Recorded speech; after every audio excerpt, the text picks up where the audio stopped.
the MIDI ring of the French company Enhancia, debuted on Kickstarter. Now called Neova, the ring is an accessory for musicians to use on the index finger of their right hand. Specific movements tell the ring to activate the effects during execution, such as pitch bend and vibrato. The ring contains a total of 9 sensors, and captures movements made during execution. These movements are sent to a hub that is connected to your computer via USB. It works with all major DAW digital audio workstations, and each gesture that recognizes the ring can be assigned to any parameter you want.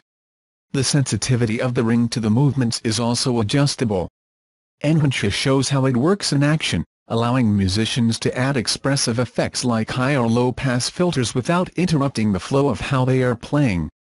While there are other MIDI rings on the market, Enhancia hopes to differentiate itself by focusing on simple hand gestures. The company says that it worked with more than 50 musicians to choose which movements were made more naturally while playing a keyboard.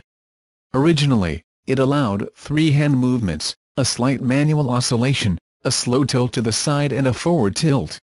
Now, Neova has 2 new incorporated gestures, a rocking wave and a roll.